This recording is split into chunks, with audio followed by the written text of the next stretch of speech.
Hello and welcome to Mediumship Matters with me, Hannah McIntyre. And today we have a very special podcast indeed, because to celebrate reaching 150,000 downloads of the podcast, 150,000, I am doing a live podcast tonight so that you can ask your questions and get involved live. Now, as always on Facebook and things like that, it takes a little while for some of you to join us. So I'm just going to have a little chat with you all about what's going on with the energy, because it's an interesting time, isn't it? Isn't it always an interesting time when it comes to mediumship and the energy that we're in? But I think a lot of us are having our buttons pressed. We are being triggered by the energy that's around at this time, which is painful to say the least. I've got a lot of imposter syndrome and stuff coming up with me, and just trying to keep my head down and keep it positive and know that this will pass. It's not a permanent state, but it is definitely a challenging time for all of us. And if you're in the UK, certainly we've just moved into spring, but you wouldn't know it. It's still grey and rainy and miserable. And I think that's impacting our energy levels as well. So if you're just joining, welcome. Lovely to see some of you coming on. Phew, I thought I was going to be Billy No Mates, especially when all the tech went wrong and I had to start again. Fun, isn't it? This kind of thing. So if you've got any questions about the spirit world, mediumship, healing, how it works, pop them in the comments and I will answer them as best as I can. So Iris, hi Iris, I can see you're just saying I have no energy or motivation. Yeah, it's a really, really challenging energy that we're in at the moment. And I think that we are being empowered. So it might feel like it is really difficult, really challenging, and it is. But that's because the spirit world want us to push deep within ourselves to keep going. So that energy, that motivation has to come from within you, Iris. If you are wanting to make change in your life, unfortunately, the spirit world can't come in and do it for you. Be lovely if they could, but they can't. So you need to start looking at what is sapping your energy, what is making you feel bad, and making choices to support your happiness, to support your future. And that is always difficult. So many people go to readers and want readings from mediums where we're going to tell you that this is just the cards that you've been dealt, or if you do this 1, 2, or 3 quick fix things, all of your life will change. And for the most part, it's about us taking ownership, because the spirit world do not want us to be disempowered and what's the words here? Disempowered and not believe that we have any ability and that we need them to come in and fix it for us and do it for us. So they are always, always wanting us to find the path, and they will support us in finding it. But the energy comes from us. It's a shame, isn't it? Hi, all of these lovely people joining. Let me just see where we've got some questions coming in. Thank you. Hi, Michelle. I think my friend who passed comes to me as a blue shiny orb. Is this possible? Yes, it is.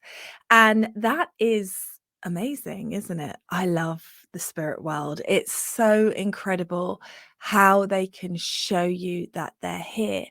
So if you're catching that orb on cameras, and one of the things that you can do yourself if you want to record orbs is put your video on your phone and turn your torch up, light on, flash on, whatever you want to call it, and film a space. And you can ask your friend Michelle to show herself to you on the on the screen, and you will see that orb dancing, and they'll answer you in their movement. It's absolutely incredible. So yeah, before the naysayers start, some orbs are dust, but some just move differently, and you'll be able to see it. It's an incredible thing, isn't it? Really, really incredible.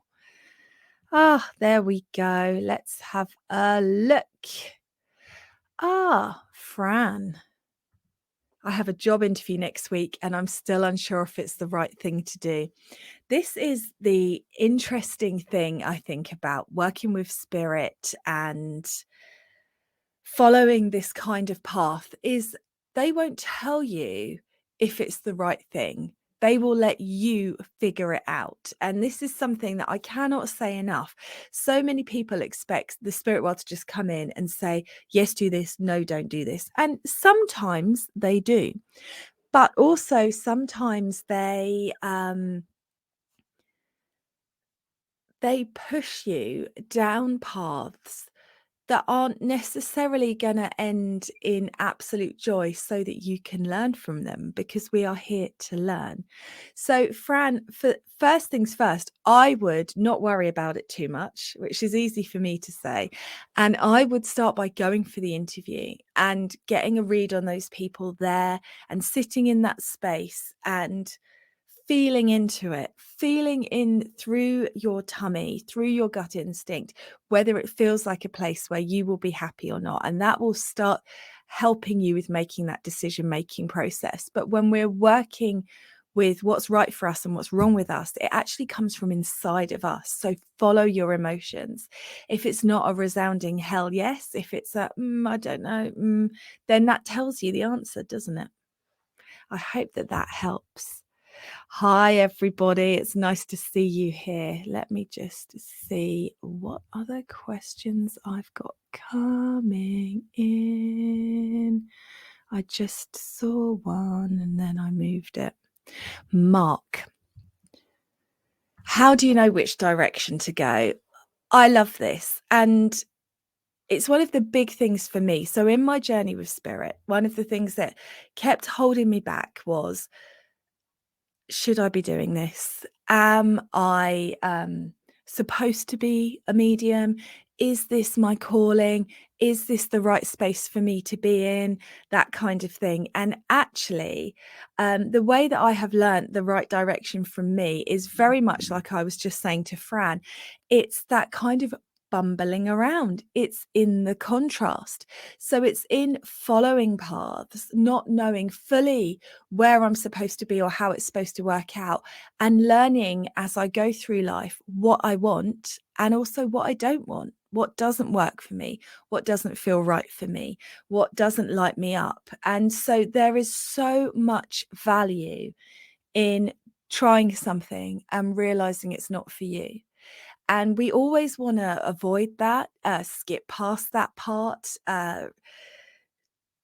only get to the good stuff. But I honestly believe we only get to the good stuff by refinement. And that refinement comes from doing things that perhaps don't work out the way that we'd want them to, or perhaps we start and they don't feel right for us. So my advice to you, Mark, is to follow every direction and see where it leads.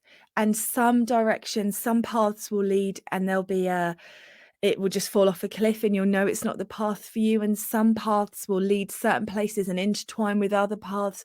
But that's the way it's supposed to be. It's supposed to be a journey. So I really believe in that. I know that for me, I kept saying to Spirit, do you want me to be a medium? And they kept saying, well, we don't mind. Do you want to be a medium? And I kept saying, yeah, but can you tell me that you do want me to do this? And they kept saying, well, do you want to do it? And it took me a long time to realize that me wanting to do this was the sign. And there wasn't going to be some big, beautiful, glossy, shiny arrow coming down from the spirit world going, you're supposed to be here. I had to trust and go through the lumps and bumps and keep coming back to it to be able to do that. So I hope that that helps, Mark. Let me know if it doesn't. I'm still here. Let's see. Michelle, do you know what? I knew it was a he as soon as I said she. definitely ask if you can record, and definitely yeah, play with it, because it can be so amazing. I remember one birthday of mine where I asked the spirit world to show me that they were there and give me a birthday present of an orb, and it was mind-blowing. Weirdly, I've lost the video to that, or I'd share it with you all. So obviously wasn't meant to go out there. It was just meant for me, but it was absolutely mind-blowing. Okay. Carmel asking for a friend. Did you get resistance from your family when you started on your spiritual journey? Or how did they react when you started? Um, I think because I don't come from a long line of mediums. I don't, in fact, nobody in my family goes to see mediums or has their own tarot cards or anything like that, and I'm talking about my birth family and my immediate family. So it's really it's an interesting thing. Now, I'm lucky that they were supportive, to be fair. I didn't ask for anyone's permission. I think it was a lot for my husband when I decided to do this as a business, because up until that point, it was kind of like my hobby, you know? And there's still a little bit of hobby energy that comes in there. Like I mean, it's funny when you do what you love for a living and you're going off and you're floating around with crystals and incense and tarot cards, that it does blur the lines between work and play. Of course it does. And I know that sometimes he's like, well, you're going off for a lovely day. And I'm like, it's actually work. But as for the craziness of communicating with the spirit world, most people just let me crack on with it. There are people in my family that don't believe in it, don't believe that I can do what I say I can do. And I just don't talk to them about it. I just know that it is not a conversation that needs to be had. They can ask me questions if they want to, but they don't want to. They never do. So I think it's about finding the way to navigate it that works for you, but also not asking for permission. I don't ask for anybody's permission to do what I want. I am that kind of girl. So if I want to do something, I will do it. I think it's good for my children, even though, for example, my son really doesn't believe in this. He thinks I've lost the plot and tells me that quite happily. But equally, I think it's good for them to see me following my passions and seeing the things that light me up and being determined and the process that comes with mediumship. So I think it's really valuable, and I wouldn't not do it for anyone. So they better comply. And as for the people that don't believe, it doesn't offend me. Everyone's got to come to it when they're ready. And if they're not ready, they're not ready. There's nothing I can do about that. Okay, Val. Let me just read yours. I love your podcasts and find them really educating. Good. I attend a weekly circle and have been for a while now. I know these things can take time. Sometimes I feel maybe I'm not meant to connect. Then I get signs to say, don't give up. Maybe it's me not quite ready. I talk, manifest, etc. And so excited when I feel I receive anything, but don't get much. Am I too impatient? No, Val, you're not too impatient. I think this is a really interesting thing about energy and expectation. So it's sometimes a difficult thing, especially depending on your teacher. And I don't want to offend any teachers or anyone that's working with you at the moment.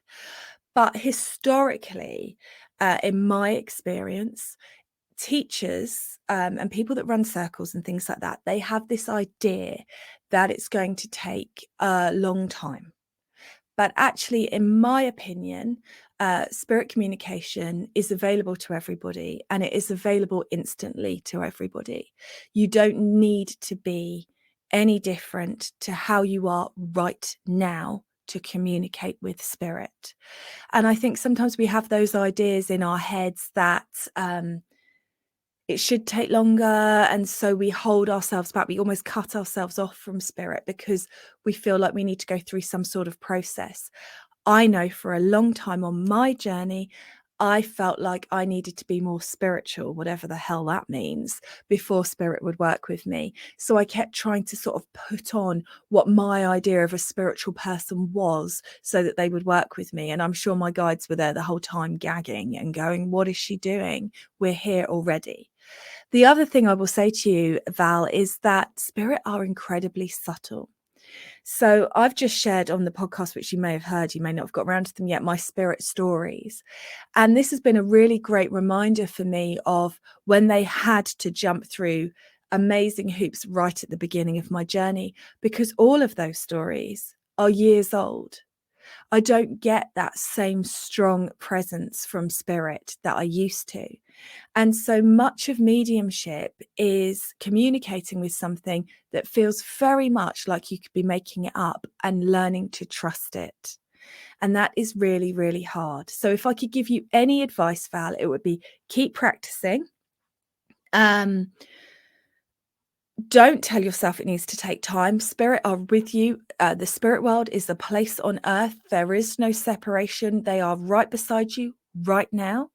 I would suggest, Val, that you start practicing at home, which I know you can't validate, but is such a useful thing just to ask a practice spirit to come in and work with you and see what you can perceive and receive from them.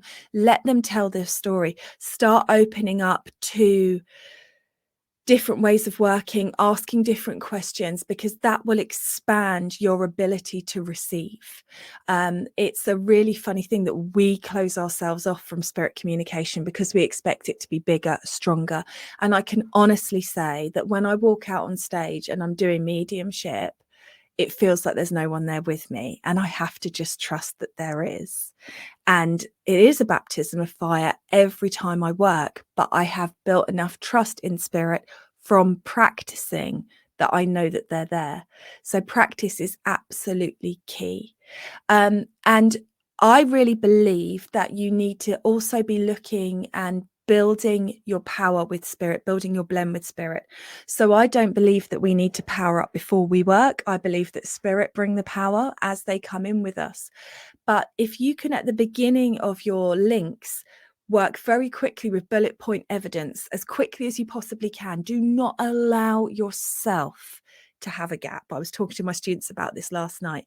Don't allow yourself to have a pause. Don't allow yourself to have a gap. In doing that, you build more and more blend with the spirit. The more blend that you build, the more information you can get. So you just need to practice that blending, but they absolutely are there. And one last thing, Val, before I finish with you, is just view it. This is how spirit got me to get out of my head with this.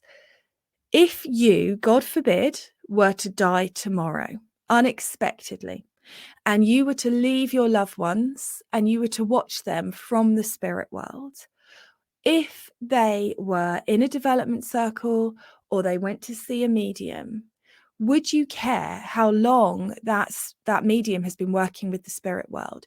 Would you be pernickety about that medium, whether they're a good person, whether they're spiritual enough, or would you just take every opportunity that you possibly can to communicate with your loved ones? I know what I would do. I would take any and every opportunity. And so if we think of it like that, we understand the spirit world are there. They're not limited in power or energy or time like we are. They are just there. So if they're just there, they're communicating, and starting to believe in that will be your first step. I hope that helps. Okay. Let's see. Oh, how do I know if my friend is at peace who has recently passed? I am so sorry about that. Sierra? Kiara, oh, I'm so bad with names. I'm so sorry if I just ruined your name. If it makes you feel better, people call me Heather all the time.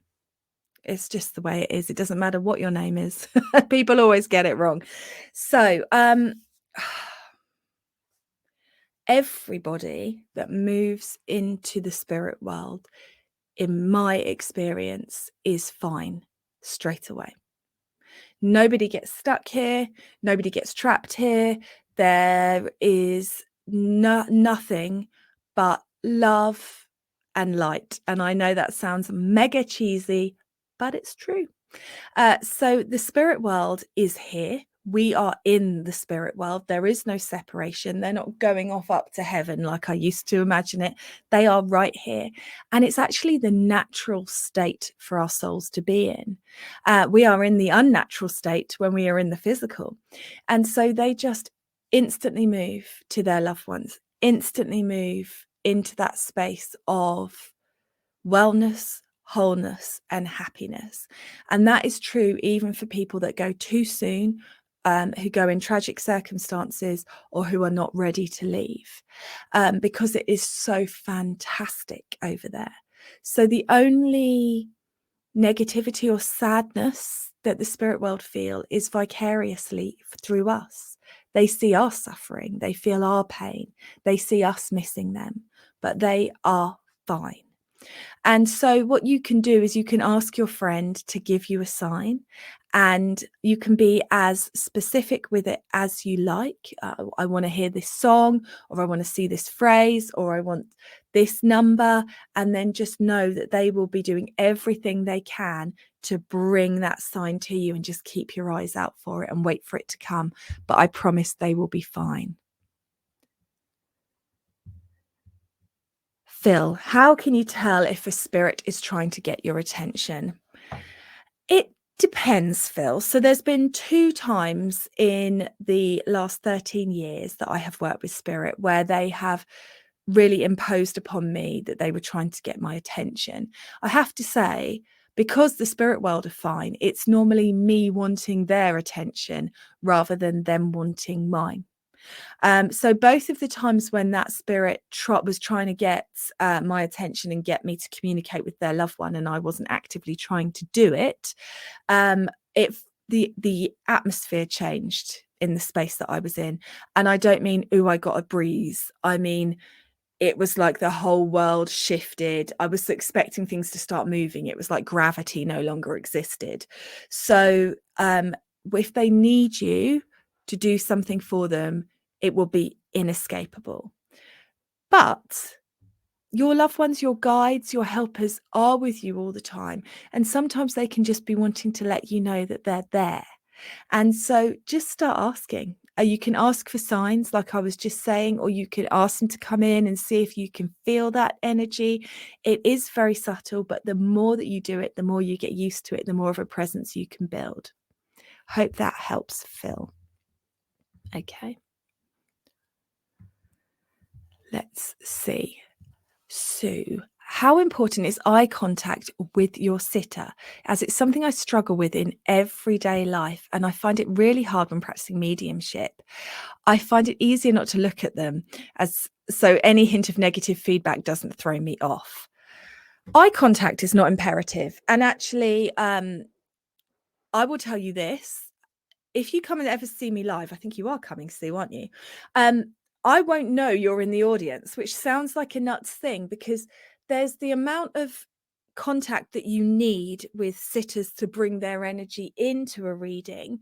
And then there is not wanting to slip into psychic, or like you say, worrying about their micro expressions and whether they look like they're enjoying it, which can also be a quagmire in itself, because most of us, especially us Brits, if we're having a mega emotional experience when someone's communicating with somebody we love, we do have a tendency to look like we're experiencing rage, deep, terrible rage or boredom. And it's normally just if I do my I'm trying not to cry face, people think I'm furious with them, and I'm just trying not to cry. So I think that we can get too tied up in looking at people. So when I am doing evidential mediumship, if I'm working on Zoom, I would be turning to one side and then coming back to my sitter like that. So enough to bring them in, but enough to have that blend with the spirit world. If I'm working with an audience, I'll be looking over the audience, which is why sometimes people who I know very well are there and then leave offended that I haven't acknowledged them. And I think that's kind of the balance, but never, ever shut your eyes. Because if you shut your eyes, what happens is you start to go into an almost meditative state. So rather than the active energy of mediumship, which should be active and buzzy and have an energy behind it, you start to slow down because you're having this personal experience with you and the spirit. And you're really immersing yourself in that, but perhaps too much. And never shut your eyes. It's such a hard habit. I used to shut my eyes. It was really bloody hard to break once I'd started. So if you're at the beginning of your journey, just don't ever get into that habit. It's the best advice I can give you. If you're already doing it, you're going to have to break it. You will find it hard and your mediumship will feel like it's taken a step back before it recovers. That's how it is. So not necessarily eye contact, Sue, but involving them. And their voice for me is the most important thing. I see a lot of developing mediums who aren't confident in their mediumship talking so quickly because it's actually sometimes easier not to have a gap and let the sitter reply because there's a chance they might say no and you don't want to feel embarrassed. But it's really important to get those yeses and those nos as you go, so you know what you're doing is right. So if it's on Zoom or in person, I would just be off to the side and then turning back to them, checking it's right, going back to the spirit, checking it's right until that power is built. I hope that helps. Chris, hi Hannah, I had an out-of-body experience 2 nights ago. Oh, jealous. And it took me a whole day to fully recover. When you have an out-of-body experience, do you actually physically leave your body and enter the spirit world? I don't think you do fully. I think you keep in my head, it's always like an umbilical cord, a little cord. It's probably a very simplistic visualization of it that keeps you to your physical self. So you don't completely disconnect from your physical self. But that is a really high vibration that you've gone to, Chris, which is why it's taken you a little bit of time to adjust. It's, funnily enough, exactly the same as if you ever go on like a spiritual retreat or a Reiki weekend or anything like that. You have this amazing high vibrational time with like-minded people. And then it feels really hard to integrate back into life because life suddenly feels very heavy, very clunky, and you feel like a jigsaw puzzle piece that no longer fits where you did once. You popped out of the puzzle, you go back in, you don't fit anymore. And that's all perfectly normal. It does get, you do acclimatize to your new vibration. So what I'm seeing has happened with you, Chris, is you've come back, but you are different now than how you were when you left. And because of that, it's going to take you a little while to adjust to who you are now. And so it's about finding out who you are now and trusting that and allowing it and being present for new Chris. So you can see what new Chris wants, likes, and is inspired by. I hope that that helps. Let's see.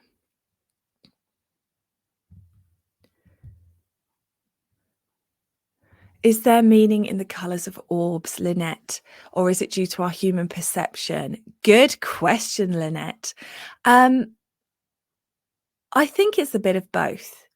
I always like a coloured orb personally because I just feel like it's less likely to be dust. You know how scientific I am with things, Lynette. I like to be proved. I'm a skeptical medium. I think that's a good place to be. So if it's a coloured orb in a room full of dusty white orbs, then I'm like, oh, hello.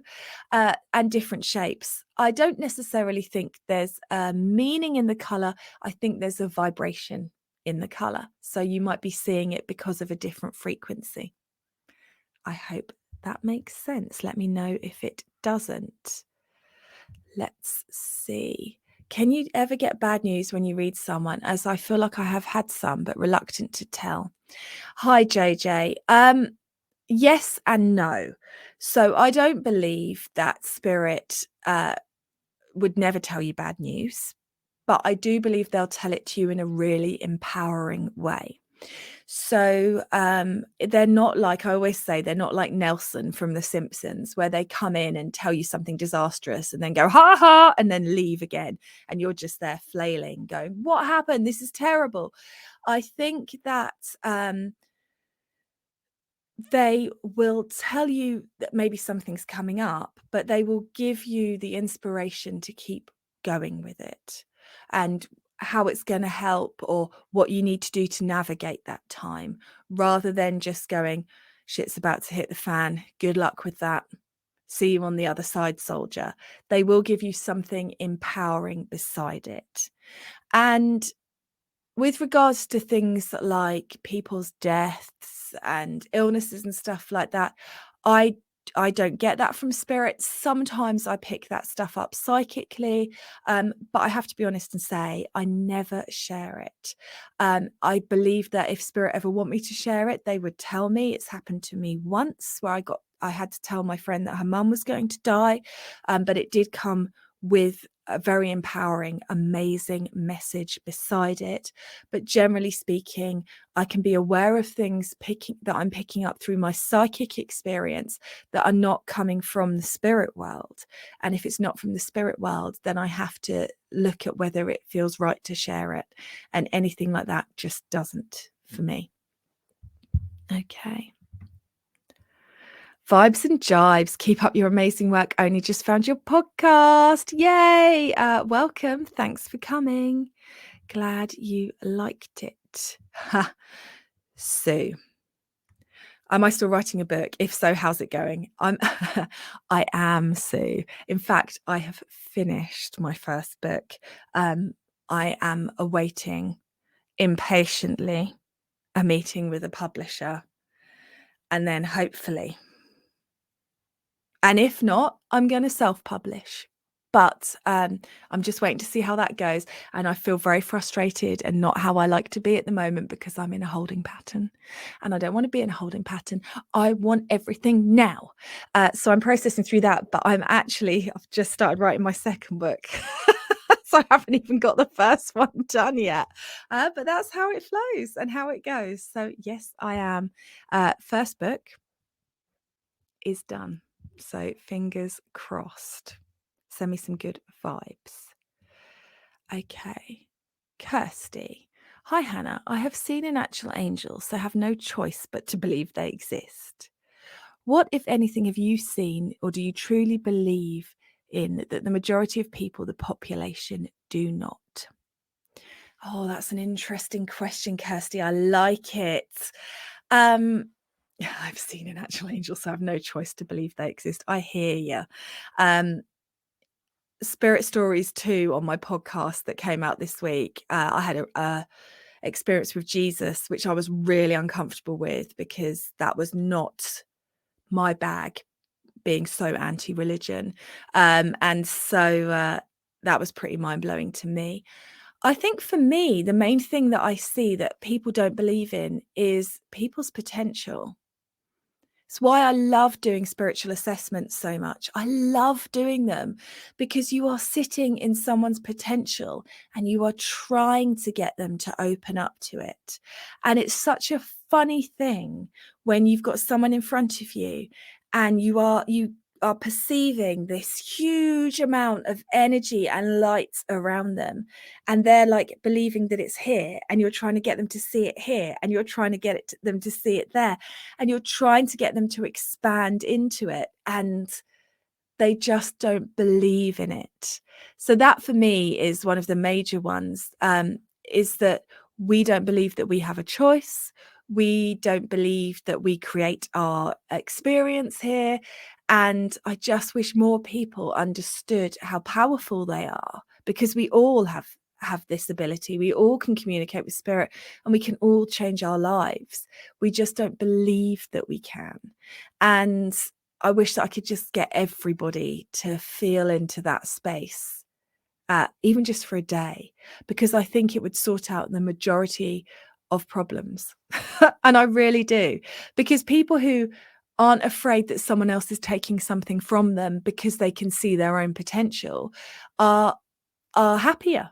They don't get in arguments online with strangers. They're not there trolling people. They're not there being abusive or horrible or disgusting, or any of those things that we see so much of, because they're too busy in their own potential, being inspired by themselves to experience all of the wonderment of this physical experience.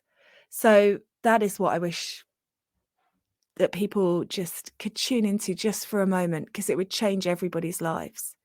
And also the finite nature of life, because I think people are so afraid of dying that they are forgetting to live.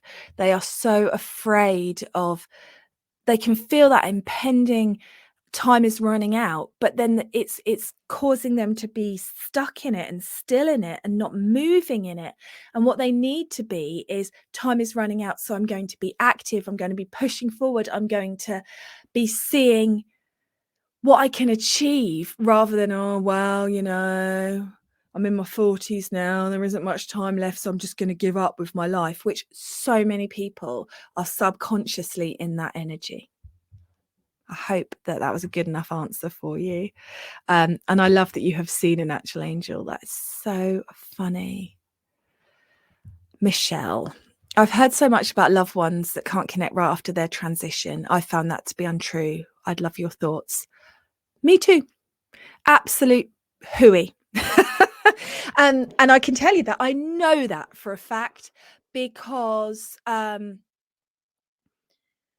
my grandmother, the day that she died, she came through on a spirit board at a spirit board night when I wasn't even running the spirit board, and gave her name. So I do know that spirit can come absolutely through straight away. And because time doesn't exist in the spirit world, and that, that's quantum physics, that's provable, but proven by scientists, we know that time doesn't exist for spirits, so they could come through straight away. I think that a lot of mediums say that because the spirit world will not do a spirit communication if it's going to damage the sitter. So you have to be in the right place in your healing journey, in your grief journey, in your loss journey, to be able to receive a communication. And so they're not going to come through if it's going to hurt you. And so it's easier for a medium to say your loved ones in the spirit world need 6 months to be able to acclimatize to the spirit world, than to say to somebody, you're not ready to hear from them yet. And I think that's where that comes from, in honesty. I think it's a throwback to that. And we're just, so I don't find any problem with that. They are instantly in the spirit world, instantly reunited, instantly healed and whole. Okay, let's see. Been on here a little time. Oh, Frank's full of joy. This is an example of what I'm talking about.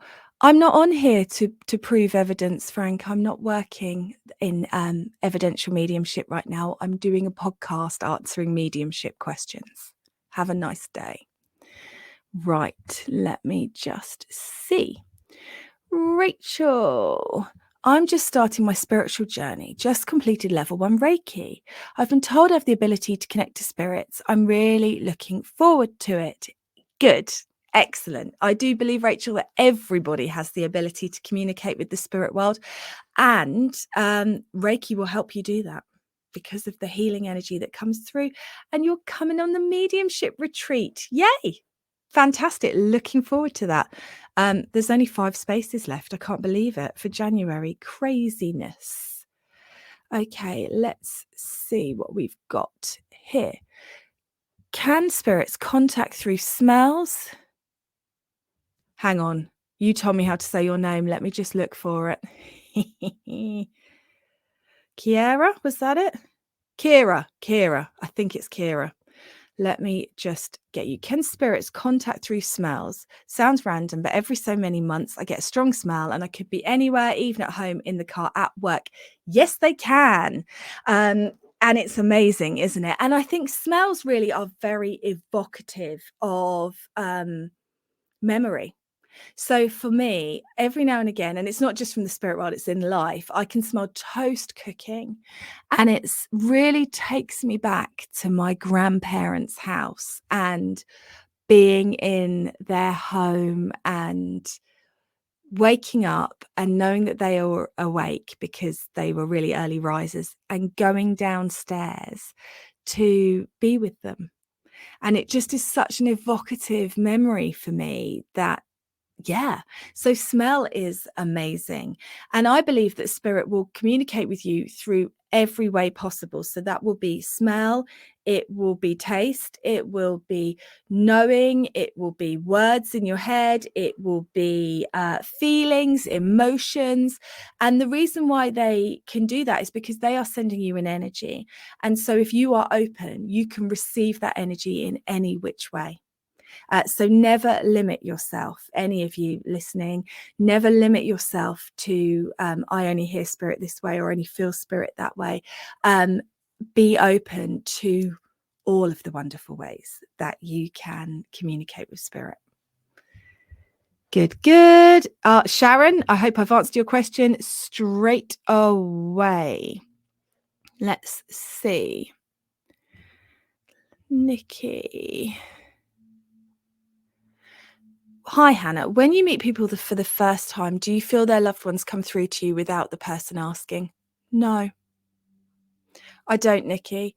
I think that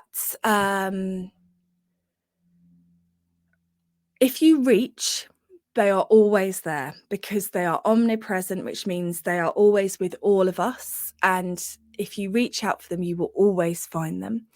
But I do believe that you have to do that reaching. Except for, like I said, in 13 years, it's happened twice where spirit have approached me. So it's always a funny thing to me because people always say, can you turn it off? Do you turn it off? And I'm like, well, I don't need to because I just don't turn it on. So I don't have it on all the time. It'd be incredibly tiring if I did. You have to go into an altered state to do mediumship. It wouldn't be maintainable to be in it all of the time. And so it's just a case of if somebody asks, then you will reach and you will do it. But if they're not asking, then you're not on and you don't. And I used to have people say to me on the school run, can you see anything around me? And I'd be like, well, no, I'm trying to pick up my children. So that's, how it goes. But no, I don't feel their loved ones at all. But I do feel people's energy, their own. And whether they're going to be my vibe or they need a bit of warming up or they're never going to be my vibe. And that's always interesting and fun too. Okay, let's just see. Doopy doopy doo. Joe has a lot of dreams that come true. That is amazing. Phyllis, don't worry. I'm not doing readings tonight, but it's fine that you're commenting. And that's incredible that you have that, Joe. I hope my dreams don't come true because most of the time my dreams are faintly apocalyptic, if I'm honest. I get a lot of dreams about alien invasions, and I mean a lot, where I'm trying to hide in my childhood home and I can see them coming to get us. So I hope my dreams are not premonitions because I don't want that, and I really should start pickling and hiding stuff in my cellar just in case. Lisa says, I see flashes of electric blue most days, sometimes silver sparkles. What are these, please? How lovely. I would assume that is spirit. So if you want, you can ask them who it is and see if you can get an answer from them. So it could be your guides, it could be your loved ones, but it's part of your journey, Lisa, for you to be tuning in and finding out. I always get it like just out the corner of my eye and I go to look and there's nothing there. But recently I've been able to see orbs going by much more clearly, but I have been asking for more physical mediumship, so it's very exciting. So we all have our entire spirit team around us all the time, and it's pretty amazing, really. It's pretty amazing. Oh, look, you're all being lovely about my book. Thank you. Okay, Diane. How do I know if spirits are trying to make contact, or am I losing my mind wanting to believe, but it's not? I know, Diane. Because you know that if you were to go into spirit tomorrow, your loved ones that are here, you would be trying to let them know that you were okay and around. That's how you know, because you know what you would do if you were in spirit. So therefore, you know that your loved ones are doing the same. And the funny thing with mediumship is you almost have to have that willing suspension of disbelief just for a moment. Just allow yourself, Diane, the gift. I'm going to say moment, but I'm actually going to say a month. It's quite a long moment, I'll admit. But for a month, just say to yourself, I'm going to believe everything that I get is from spirit. Because the worst thing that's going to happen is you say thank you for a feather that came off a dead pigeon. I mean, that is the worst thing that's going to happen. The worst thing that's going to happen is you're going to feel like your loved one is standing to the left of you and they're stood to the right. And you know what your loved ones will do? They will move. They will move to where you think they are because they love you. The spirit world are not there to catch us out or hurt us or make us feel foolish. They're just there to love us. So absolutely, they will be letting you know that they are with you. So just open up to it and allow yourself to.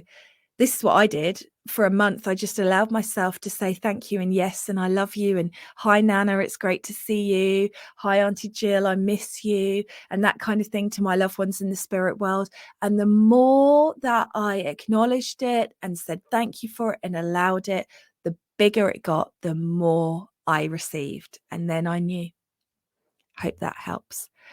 Oh, Wendy, I'm so glad that you enjoyed Spirit Stories too on the way to work. I mean, they weren't the most pretty spirit stories, were they? But I had to share them because they were true. I loved it. Okay. Let me just see. Oh, Phyllis. My biggest problem is me. I doubt myself. What if I'm saying the wrong thing to people? I get nervous. I know, Phyllis. And if it makes you feel any better, me too. And the funny thing about that is, it's such a problem. I still feel like that. And I'm saying that because I want you to know that it doesn't go anywhere. So I spent a long time, and I mean a long time, 5 years, waiting for that feeling to go so that I would know I was working with spirit and I would know that they wanted to work with me and I would know that I could do this. But all I actually did was held myself back from mediumship for 5 years. So that if you accept that that's part of it, it's there for everybody. We all feel like absolute idiots. I was going to say another word there, but you know what I mean. Fill in the blank. If we accept that that's how it is, then don't let that stop you from doing it. Hope that helps. Cigarette smoke. I'm glad you're enjoying the podcast, Mr. and Mrs. B. Here's a good question. I just want to ask, when your guides speak to you, do you actually hear them in their voices, or is it just your own voice in your own head? You just know it's them? Can you tell me which one it is? It is just my own voice in my own head. It is the same voice that tells me I look fat when I look in the mirror. It's the same voice that cusses when people are annoying me. It's the same voice that writes my shopping list. That's the problem. But also it's more than that. It's a knowing, there's pictures, there's colors, there's feelings. So don't just limit yourself to the voice. Allow yourself to receive it in lots of other ways. But one of the things that I always say at every demonstration that I do is that the spirit world do not have voice boxes. And it sounds obvious when you think about it, but we don't think about it. This is why we need them to communicate through electronic voice boxes and things like that, because they can't actually speak to us because they are no longer in a physical body. So you might hear the odd word or the odd thing. I heard someone say, watch out externally in a different voice once when I was going around a corner and there was a tractor coming on the wrong side of the road. But that was an emergency situation. For general communication, it's my own voice in my own head. And it's frustrating. And so the only way that you know that it is spirit and not you is by the absolute torture of facing that fear Phyllis was just talking about and practicing on somebody else. And accepting that sometimes you're going to get it wrong and sometimes you're going to get it right, but that is how you learn to trust it. And that is why all mediumship development plateaus when we are not willing to work with other people. It's a problem. Okay. Will I be opening for one-on-one readings soon? I'm not sure at the moment, Kel. I'm not sure. I'm in a holding pattern right now. And we will see. Okay. Sue, do you ever sit in a cabinet for physical mediumship? No. Now, physical mediumship, we know is there's less and less of it happening. And I think there's less and less of it happening because of the commitment involved. There aren't many people now that are willing to sit in a circle with no results for weeks and weeks and weeks and meet every week. And that's what you have to do if you want to do physical mediumship. You have to commit regularly and be willing to get no results for a long time. I've never sat in a cabinet, and the reason why is because I don't actually believe in cabinets. And because we know that this physical world is a construct. So why would we need to construct in the physical world a cabinet to work with the non-physical world? It's just a mental thing that makes us feel like it's more likely to happen, and the belief is what you need. So I've done quite a lot of transfiguration work, which is where you can see people's faces change when spirits step forward and stuff like that. And I love doing that. But I don't sit in a cabinet for it. I don't sit in a cabinet for trance. I am slapdash and lazy. I'm proud of it. Maybe if I was a better DIYer, I'd have a cabinet, but I don't. I could maybe sit in a plastic tub. Would that have the same effect? Let's see. Phyllis, does empathetic energy and mediumship go hand in hand? I think so, actually. I think that to be a medium, you have to have a high level of empathetic energy. And it's funny you should ask that, Phyllis, because it's really coming in with me at the moment. I actually find I'm so empathic that I find it hard to function. So we've just had a new roof done, and it leaked, and it really damaged one of our bedrooms that had just been decorated. And I had to complain to the roofers because they didn't cover it up properly, so they were at fault. And then they got a guy out to replace the ceiling, and then they didn't replace the coving. So then I had to speak to them about the coving, and it made me so anxious because I knew that in asking them to do that, I was going to have to sit in his annoyed, angry, wanting the money, need energy to ask for that. And I really had a big reaction to it. I had to really steel myself and put lots of boundaries in place to be able to do it. And in fact, I had to wait. I knew that I wasn't ready to do it. When my husband first said, like, come on, we need to get this sorted, I had to wait until the following day just so I could get myself in a place where I was able to do it. So I am not just empathetic, I am like hyper. And I think that is true for most of us mediums, that in this hyper awareness that you have to be able to do mediumship, which is available to everybody, you'll just need to develop your empathetic nature. If you want to do it, you have to be in that space, because the charge of all mediumship is the feeling. So you have to be open to feeling people's feelings and emotions from the spirit world, which means you also feel more of it in life. Let me see if there is any more questions. Okay. Michelle, is there a book I would recommend on mediumship? Well, hopefully in 2024, my book will be out, which is about how to communicate with the spirit world. It's not a biography because that'd be dull. mediumship development, I find, for me personally, has changed loads in the last few years. And so a lot of the stuff that has been written is kind of old school. I might think of one later. I can think of lots of great books for development on the journey. Ask Your Guides by Sonia Choquette. A Course in Miracles is really, really good. I'm just trying to think of one about mediumship specifically. And I can't think of one right now. I'm sure there is one. Janet Novahek. See, it's not just you, Kira, bloody hell. See, I'm so bad with names. Janet Nohavec or Novahek. I can't remember which. Nahava, whichever one it is, she's got a book. I think that's quite good if I recall correctly. I hope that helps. Right. Stephanie, I smell cigarette smoke again. See, this is so funny, isn't it? Is there a particular reason I notice it? Ask spirit, Stephanie.